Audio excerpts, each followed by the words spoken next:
방송하게 된 오늘의 주제는 뭐냐면 지금 상황입니다. 지금 상황. 예.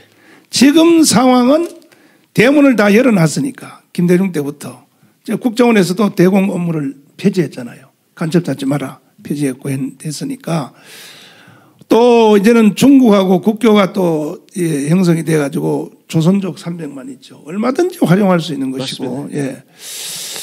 또 심지어 탈북자 3만 6천 명이 있는데 그중에 뭐 1% 정도는 일부러 북한에서 탈북자 대열에 섞어서 한국에 와서 국정원 교육 다 받고 그 간첩을 이제 파송하는 그런 방법도 있고 해서 현재 그러면 한국에서 활동하는 간첩의 총 숫자는 짐작을 얼마나 해야 될까요? 예, 이제 그 지금 목사님이 말씀한 간첩 숫자를 파악하는 것은 네. 북한에서도 불가능해요. 5명밖에 모릅니다. 아. 왜냐하면은 이 북한의 간첩 공작 부서가 5개 부서가 있지만은 네. 예를 들면 정찰총국은 정찰총국이 난파시킨 간첩, 또 정찰총국이 포섭한 간첩들이 포섭된 간첩 숫자만 알지. 네. 예를 들면 문화교육이라든지 통일전선에서 포섭한 간첩은 모릅니다. 그러면 서로 차단이 돼 있어요. 네. 이 올라가면은 그 바로 이제 김정은 정도 하고 김여정이 하고 네. 그때는 이제 대남 그 공작 대남 관련 비서 정도만 알지 사실상 네. 전체 규모를 알기가 매우 어렵습니다. 그런데 그래서 매년 이제 제가 현직에 있을 때도 그 국정감사를 받으면은 국회의원들이 대한민국에서 암약적인 북한 간첩 숫자를 다 공개하라고 공개가 아니라 숫자를 갖다가 평가를 해달라고 자꾸 요청하는데 네. 당시 국정원이나 경찰청이나 사실상 거기에 관련되는 자료가 없기 때문에 제출을 못합니다.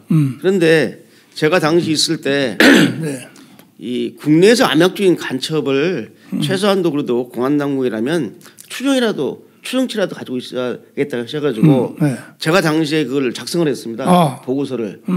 그래서 이제 보고서를 작성한 건데 그동안 그 난파됐던 간첩들을 제가 이제 면담을 하고 또 그 간첩 사건에 관련되는 자료를 갖다가 종합적으로 분석을 하고 하면서 제가 이제 한 크게 5가지 그 판단 근거를 가지고 이제 했는데 이걸 대공개를 못하죠. 비밀로 분류가 되기 때문에. 자, 그러면 저 말씀을 드리면은 이 간첩은 일단 북한에서 그 간첩이 있는데 정확한 숫자를 모르니까 제가 역산을 했습니다. 어떻게 하냐면 북한에서 대남 공작 부서 있지 않습니까? 네. 그러면 김동시가 검거된 김동시가 소속된 그 당시 북한의 공작 부서가 간첩 부서가 사회문화부였거든요. 네. 근데 지금은 이제 문화교육으로 명칭이 바뀌었지만은 그러면 김동식의 진술에 의해서 사회문화부가 가지고 있는 작전 요원, 공작 요원이 몇 명인가 이런 식으로 해가지고 거꾸로 난파된 간첩을 잘 모르니까 사회문화부에서 소속돼 있다가 검거된 간첩들의 진술 등을 통해 가지고 사회문화부가 보유하고 있는 간첩의 규모를 아는 겁니다. 그런데 자, 예를 들어서 지금 어떤 시냐면 이 간첩이 항시라도 국내에 침투할 수 있는 간첩이 100이라고 치면은 3분의 1은 뭐냐면 직접 국내에 침투해서 작전 중입니다. 그리고 3분의 1은 항상 대기 중입니다. 그렇구나. 명령만 내리면 바로 침투할 수 있도록. 그렇구나. 그리고 3분의 1은 뭐냐 교육훈련을 받습니다. 계속. 교육훈련을 받고 있고 3분의 1은 난파 대기를 하고 있고 3분의 1은 직접 작전 국내 침투 잘못하 바로 이제 그 숫자를 제가 어림지고 해가지고 그 역산을 해가지고 북한의 간첩 공작 부서에 소위 그 공작원 보유 수를 갖다 역산해서 복수의 간첩으로부터 해서 제가 이제 했는데 한 번도 공개한 적이 없습니다. 이것은 내부적으로만 공개를 하고 또 그 얼마예요? 내부적으로 공개된 게? 예? 내부적으로도 공개를 않고 제가 생산해서 위에 올리고 당시 이제 국정원이라든지 관할부서만 지금 여기 저 댓글에서 어떤 분이 현재 간첩이 50만 명입니다. 이렇게 올렸어요. 지금 여기다. 이제 그 숫자가 나온 것은 그다음에 이제 그 또 두 번째로 또 제가 판단 걸 내렸던 건 뭐냐면 간첩들이 한 달에 2번 정기 보고를 합니다. 북한으로. 근데 지금같이 간첩들이 그 소위 사이버 공간을 통해서 이메일을 통해서 사이버 공간으로 보고한 게 아니라 직접 무전기를 가지고 보고를 했거든요. 그렇죠. 그 무전기를 보고하면 전파를 제가 탐지를 합니다. 그렇죠, 맞아. 전파를 탐지하기 때문에 전파 탐지 건수를 내 가지고 그걸 역산을 했죠. 그래서 과거에 그 성균대학교 이명현 교수라고 김일성 정부의 1인자가 있습니다. 국내에서 이명이 돌아가셨지만 이명현 교수님 자제분이 지금 명지대학교 이지수 교수라고 명지대 교수로 있는데 그 이명현 교수가 또 이 간첩 전파수를 가지고 12,000명 정도가 간첩이 있다 이렇게 낸 적이 있고요. 그 다음에 12,000명. 네, 그 당시 또 숫자를 가지고 말하는 사람이 딱 한 분 계신데 바로 황장엽 선생인데 5만 명. 황장엽 선생은 직접 자기가 말하지 않고 김덕홍 선생이 대신 이 얘기를 했는데 저한테는 직접 말했어요. 저한테는. 그래서 제가 이제 그때 5만 명이라는 숫자가 나와서 제가 그걸 듣고 저 황장엽 선생님한테도 제가 직접 물어봤어요. 저하고는 5년 동안 우리 이동훈 선생도 있지만 5년 동안 매주 토요일 날 저 오전 10시부터 12시까지 학습을 했거든요. 같이 안가에서 같이. 그래서 제가 정확히 아는데 그 5만 명이 어떻게 됐냐면 북한에서 난파시킨 간첩이 5만 명이 내려온 게 아니라 지금 북한에 있는 모든 대남 간첩 공작 부서의 인원을 합쳐도 5만 명이 안 됩니다. 그렇지. 그래서 이제 과장된 건데 뭐냐면 한 개의 간첩망이 국내에 침투를 하지 않습니까? 그러니까 고정 간첩을 확대한 거. 그렇죠. 한미자면 최소한도 3개 이상의 간첩망을 가지고 있습니다. 그렇지. 그다 합해서 5만 명이다. 거기에다가 그 약도 5만 명이 안 됩니다. 거기에다가 이 포섭된 간첩들한테 재포섭됐는데 얘는 간첩인 줄 모릅니다. 그냥 민주화운동 단체 소속인 줄만 알고 있지 자기가 1심의 조직원이다. 왕계산 조직원이라는 모릅니다. 저는요. 중간보수 이대장은 알죠. 저는 그 황장엽 선생이 하신 말과 관계없이 저는 실제 간첩이 저는 10만 명 이상 된다고 나는 그렇게 생각하는 이유는 그때의 그 남노당이 6.25 때 북한으로 데려간 사람들이 10만 명이란 말이에요. 그때. 그 10만 명인데 그 사람들의 자원들을 거의 100% 간첩으로 활용했거든요. 그거는 확인이 된 거거든요. 그건 지금 현재도 살아계신 92살 되시는 지금 그 전주에 계시는 그 다음 주에 한번 모시려고 그러는데 그 할아버지 모실 때 우리 박사님하고 같이 한번 얘기해 보시자고요. 그 간첩인데 그분의 증언에 의하면 10만 명 데리고 올라간 그 북한에서 데리고 올라간 사람들이 거의 간첩 요원으로 본인도 그렇게 해서 24년 동안 북한에서 간첩 교육을 받고 시간도 길어요. 24년을 교육받고 이제 난파를 됐는데 그래서 그 숫자는 뭐 우리는 다 알 수 없으니까 그러나 지금 대한민국에서 일어나는 현상을 보면 아까 댓글에 올린 분처럼 50만 명이라는 말이 이 간첩이 한두 명 가지고는 대한민국에서 이런 일이 안 일어나거든요. 지금 일어나는 현상을 보면 이게 숫자의 개념을 뭐 짐작도 할 수 없을 만큼 되지 않았느냐 생각하는데 근래에 사실은 장관급 북한의 장관급이 한국에 와서 발각된 사람은 이선실. 그렇죠. 이선실이 있고 이제 적발만 살고 검거를 못했죠. 이미 북한으로 복귀를 했기 때문에 그 이전에도 임모 씨라고 하는 간첩이 거물급 간첩이 있었습니다. 들어온 적이 있고요. 북한의 대남 간첩 공작 부서에서 전설적인 간첩이 있는데 이선실보다 더 높은 위치에 있는 정경이라는 간첩이 있습니다. 이 정경이가 연락부장. 그러니까 지금은 이제 문화교류국장인데 대남 간첩 공작을 총지휘했던 그 전경이라는 여자가 있는데요. 65년도에 직접 들어와서 여기서 5, 6년 동안 암약하다 돌아간 수차례 돌아왔던 간첩입니다. 그런데 결국은 이 여자 간첩이 대남 간첩 공작을 총지휘하는 연락부장, 북한 조선노동당 연락부장까지 한 전경이라는 간첩이 있고 이제 김중리라는 또 연락부장이 있었는데 대남 담당 비서인 김중리가 서로 막 그 권력 투쟁을 벌일 정도로의 그 막강한 여자가 있습니다. 이 전경이의 공작도 대단한데 그 또 나중에 알려졌죠.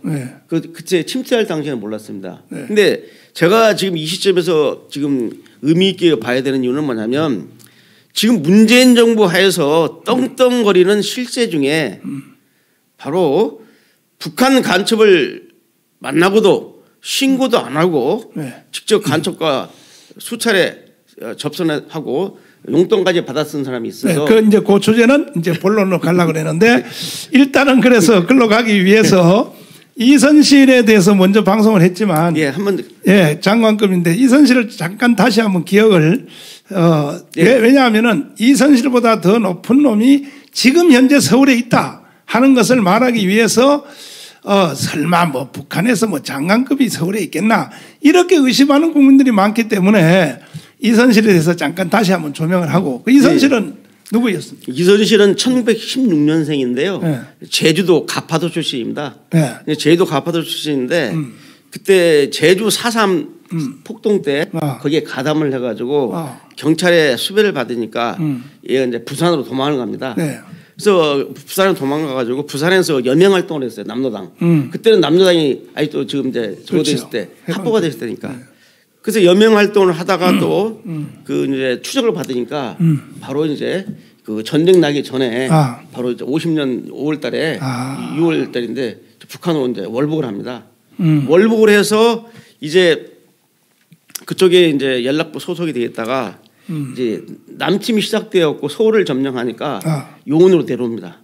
이제 선무공작을 하기 위해서. 그렇구나. 그래서 내려와가지고 있다가 또 이제 1.4부터 때 다시 또 위로 올라가죠.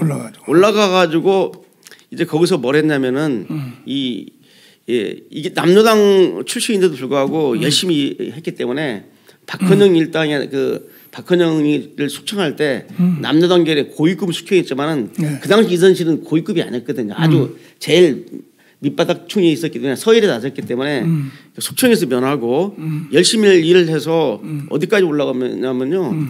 그 당 그 경공업부의 과장까지 합니다. 이 당 경공업부가 얼마나 유명하냐면 전에 그 김정일의 친여동생인 김경희가 당 경공업부장을 할 정도로 거기서 과장으로 됐고요. 나중에는 평양시당 평양시 여맹 여성 동맹의 부위원장까지 했습니다. 평양시의 여맹이 그리고 또 그 이런 일에 있다가 나이가 40대 중반인데 갑자기 말이죠. 돌연 김일성한테 상소를 했다는 거예요. 이래 남은 여생을 조국 통일 사업에 좀 뛰어들게 해달라. 그게 이제 간첩 활동하게 해달라는 겁니다. 그래가지고 김일성이가 그걸 신소를 받고 정말로 좀 대단하다. 나이가 46세인데 간첩을 하겠다니까. 그래서 바로 연락부로 보냅니다. 그래서 연락부에서 이제 그 간첩 기본교육을 받고 남한으로 침투하는 게 아니라 일본을 갑니다. 일본에. 일본에 가서 침투하기 위한 여건을 마련하죠. 그래서 나중에 보니까 이미 70년대 80년대에서 두 번이나 돌았어요. 70년대에 두 번 침투해서 한 번은 5년 동안 암양을 했고 총 이제 3차례 들은 거죠. 마지막 이제 80년에 들어와서 90년 갈 때까지 10년 동안 암양했는데 여기서부터 잘 보셔야 됩니다. 일본에 가가지고 국내로 들어오기 위한 발판을 마련했는데 어떻게 발판을 마련했냐면 일본에 가서 신순녀라는 여자가 있었습니다.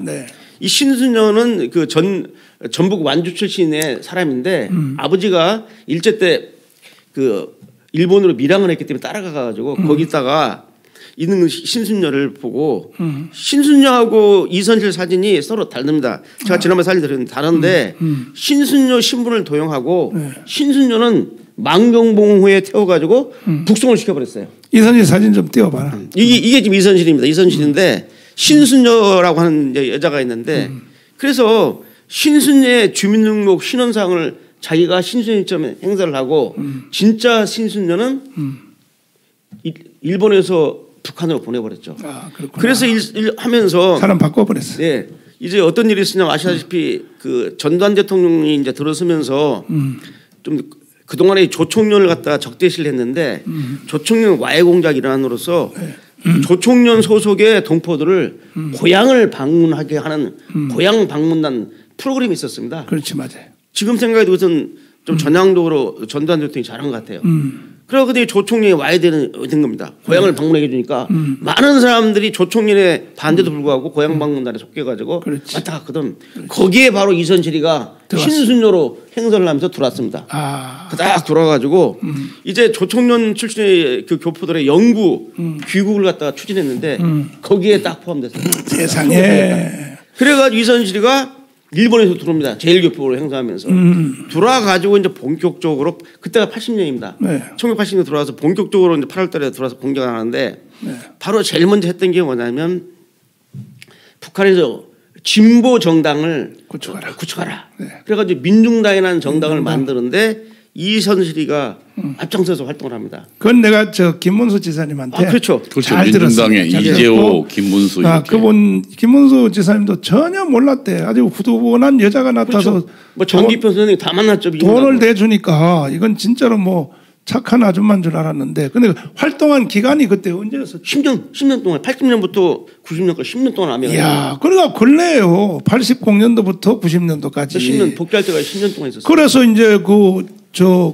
대한민국에다가 공작한 게 세 가지 공작을 했죠. 네, 당을 만들었잖아요. 네, 첫째는 민중당 공작을 해서 민중당 창당하는데 결정적인 역할을 합니다. 뭐 에어컨도 사주고 네. 뭐 돈도 대주고 뭐 다 했다. 민중당 간부 중에서 이선실 밥 한 번 안 먹은 사람이 없죠. 그렇죠. 심지어는 민중당 창당 준비위원회 대회를 할 때 그 민중당의 구성 요소가 이제 이재호, 이우재, 그다음에 이제 뭐 장기표, 송영길, 뭐 김문수 많죠. 뭐 장기표, 김낙중이, 네, 김낙중 다 이 사람들이 그 멤버였었는데. 근데 중요한 게 뭐냐면요, 민중당이라는 진보정 가짜 진보정당인데 짝퉁 진보정당을 만들 때 저희는 처음에 이선실 공작만 있는 줄 알았더니 나중에 보니까 민중당 하나를 놓고 김낙중이가 또 공작을 했어요. 그러니까 지금 적발된 것만 민중당이라는 진보정당을 만들기 위해서 이선실이가 다 공작을 자기가 다 한 줄 알았는데 또 이 북한 지도부에서 이선실 말고도 김낙중을 통해서 임모라는 장관급 공작을 통해서 김낙중을 포섭시켜서 김낙중을 갖다가 민중당에 넣어서 쌍두하차로 끄는 거죠. 또 다른 세력이 들어왔을지 모릅니다. 근데 여기서 우리 애청자 여러분들께서 시청자 여러분들이 좀 이해할 일이 있어요.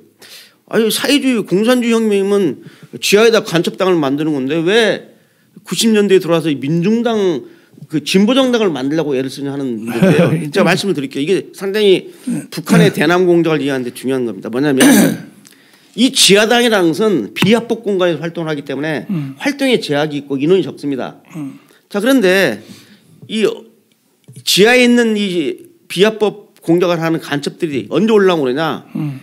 국내 정사가 이름하여 북한이 말하는 결정적 시기, 혁명의 결정적 시기가 왔을 때는 지하에 있던 지하당이 위로 올라와서 그렇죠. 혁명을 주도하고 봉기합니다. 그렇죠. 그런데 90년대가 되니까 김일성이나 김정일 생각이 다 됐다. 합법적인 공간에다가 정당을 만들어 놓고 이 간첩들이 자유롭게 활동할 수 있는 거점을 구축하는데 때가 다 됐다. 이제는 때가 됐다. 자신만만한 거예요. 그래가지고 이 전술당, 전략당은 지하당이고요. 지하에 있고 전략 개념으로 합법적인 공간에다가 진보정당이라는 이런 미명 아래 진보라고 유명한 명칭이 좋지 않게 진보적인 사람들이 모인 정당이다. 그래가지고 진보정당이라는 이름 아래 합법정당을 만들어 놓고 간첩들이 거기 다 와가지고 거기서 행사를 정당 행사합니다. 예를 들면은 민주노동당 할 때 통합진보당 할 때 이석기라는 간첩이 돌아가지고 국회의원까지 하지 않았습니까? 맞아요. 이런 상황이니까 그래서 진보정당을 구축하는 데 북한이 엄청나게 소요를 한 겁니다. 자, 그래서 이선실이 첫째는 민중당 구축하는데 결정적으로 했고 두 번째는 뭐냐면요, 조선노동당 중부적당이란 남노당 이후에 최대의 지하당을 건설하는데 직접 주도를 합니다. 그래서 바로 황인호를 포섭해가지고 사북탄강, 혹시 그 1980년대 강원도 사북탄강 소요 사태 아시죠? 알죠. 그 사북탄강 소요 사태 핵심 조모자인 황인호, 이 황인호를 갖다가 이선실이 포섭을 합니다. 그렇지. 황인호를 포섭해가지고 바로 조선노동당 중부적당이라는 것을 또 만들었고요. 그 다음에 별도의 또 망을 만들어가지고 또 그 손병선이라는 민중당 대협력위원장인 손병선이라는 또 간첩망을 해서 그 당시에 이선실이가 구축한 세계 망에 간첩이 15명입니다. 15명을 구축해놨어요. 간첩이라고 할 수 있는 15명. 바로 그 공작을 10년 동안 하다가 돌아갔는데 이선실이가 어떻게 공작을 했냐면 민중당 사람들을 만날 때 거기에 대해서는 우리 그 먼저도 한번 했을 뿐 아니라 유동열의 안보전선 그 안보전선 유튜브 방송을 꼭 들어가십시오. 들어가시면 지금 말씀하신 지금 시간 관계상 여기서 이제 줄이려고 그러는데 그 내용들이 자세히 나와 있습니다. 여러분 꼭 공부해 주시기를 바라고